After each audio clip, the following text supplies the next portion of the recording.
Hello বন্ধুরা, কেমন আছেন সবাই? আশা করি সবাই ভালো আছেন। প্রতিদিন নিত্য নতুন গল্প পেতে আমাদের লাভ কাহিনী চ্যানেলটি সাবস্ক্রাইব করুন আর এই গল্পটি পড়ার সময় সাউন্ড অফ করে নিন। আমাদের আজকের গল্প পরাণ পিয়া পার্ট 23, লেখা রাবেয়া সুলতানা। একটু এগিয়ে এসে প্রিয়তার দিকে তীক্ষ্ণ চোখে তাকিয়ে আছে প্রিয়তা। দাঁড়িয়ে ঝাঁঝালো গলায় বলল, আপনার সমস্যাটা কোথায় একটু বলবেন প্লিজ? নিবিড় ভারী গলায় বলল, আপনি কলেজে যান কেন? ছেলে মেয়েদের শিক্ষা দিতে, তাই না? সি, আমার ভাবতেই অবাক লাগছে আপনিই কি না? উফ, আমার ভাবতেই অবাক লাগছে আপনি অফিসে দাঁড়িয়ে ওই ছেলেটার সাথে। তাতে আপনার কি?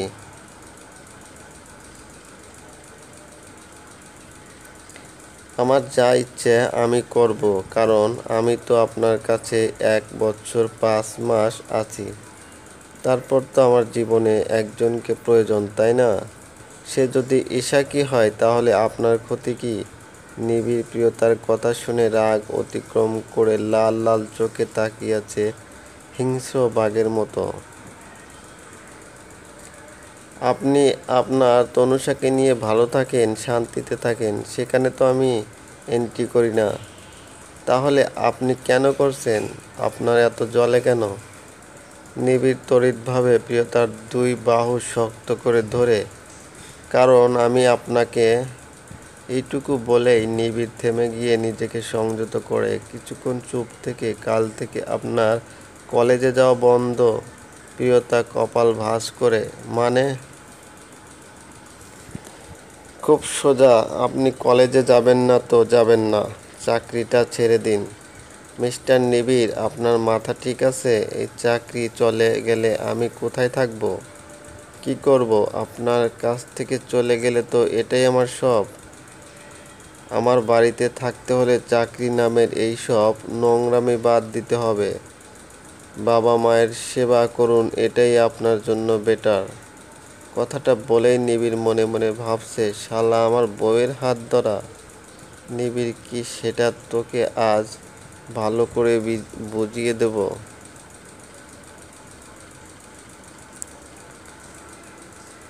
কথাটা ভেবেই নিবিড় চলে যেতে প্রিয়তা পিছন থেকে এগিয়ে গিয়ে, কোথায় যাচ্ছেন আপনি? আমার কথা এখনো শেষ হয়নি।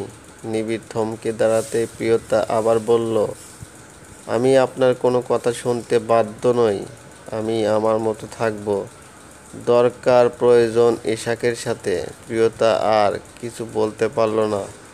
নিবিড় পিছনে ফিরে হাতের উল্টো পিঠ দিয়ে প্রিয়তার গালে থাপ্পড় লাগিয়ে দিয়ে, আমার কথার উপরে কথা আমার একদম পছন্দ না। কথাটা বলেই নিবিড় দরজা খুলে বাইরে চলে গেল, ফোনটা কানে নিয়ে।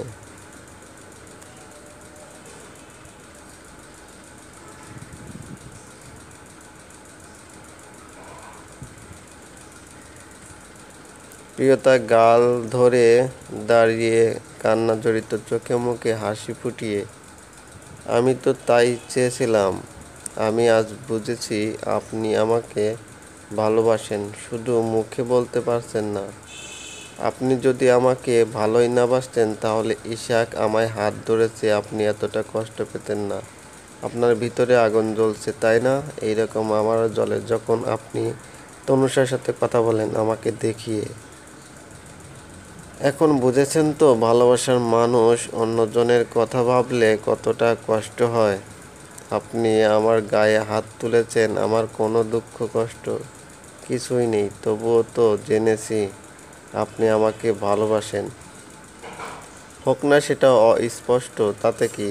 আপনার মনে তো আগুন জ্বলেছে। কাঁধে হালকা স্পর্শ পেয়ে সালমা বেগম পিছনে ফিরে তাকিয়েই দেখে মোশাররফ হোসেন। সালমা বেগম তড়িঘড়ি করে চোখ মুছে, কি গো, তুমি না নিবিড়ের অফিসে যাওয়ার কথা? এখন দেখি তুমি বাড়িতে।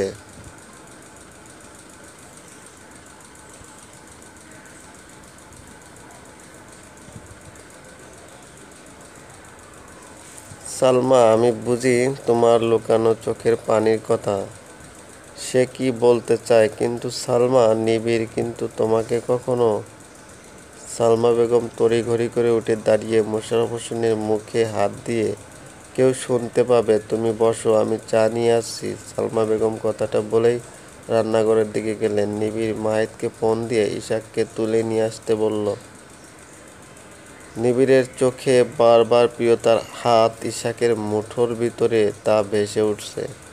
প্রিয়তা, আপনি জানেন না আমি আপনাকে এই মনে কোন জায়গায় রেখেছি, আর আপনি কি না কেন ঠেকালেন আমাকে? আপনার জন্য আমি তনুকে ছেড়ে এসেছি।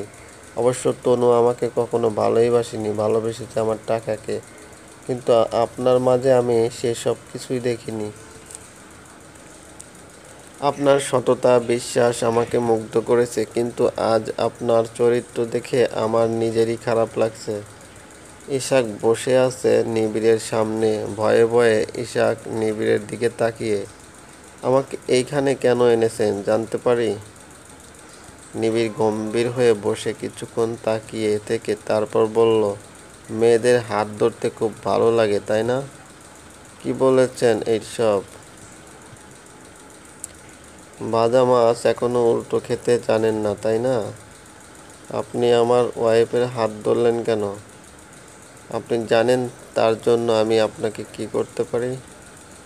দেখুন, আমি খারাপ কিছু ভেবে ওর হাত ধরিনি, আর ও যে আপনার ওয়াইফ আমি সেটাও জানি না। আমি জানতাম, যাই হোক, আসলে আমি প্রিয়তার কাছে অনুরোধ করেছিলাম ওর ছোট বোনটাকে আমার ভাইয়ের সাথে বিয়ে দেওয়ার জন্য। আমার ছোট ভাই ওর বোনকে খুব ভালোবাসে, কিন্তু ওর ফ্যামিলির মেজো বোনটা রাজি না এই বিয়েতে।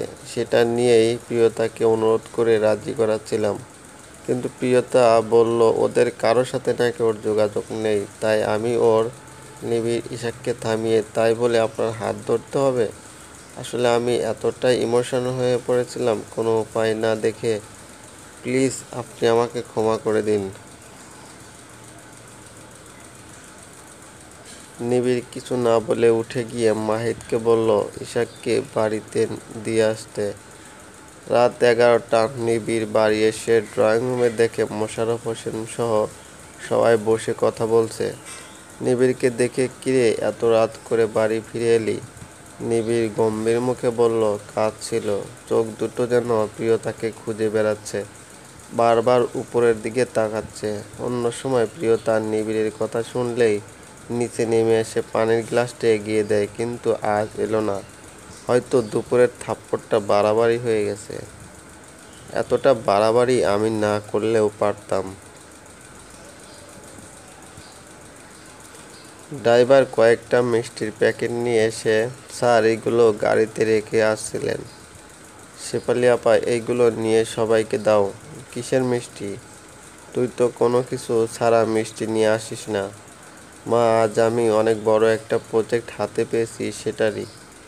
আলহামদুলিল্লাহ। শেফালি, সবাইকে মিষ্টি দিয়ে দাও। কথাটা বলে সালমা বেগম উঠে গিয়ে টেবিলে খাবার দিয়ে, নিবিড় খেতে আয়। মা, আমি ফ্রেশ হয়ে আসি, তারপর খাবো।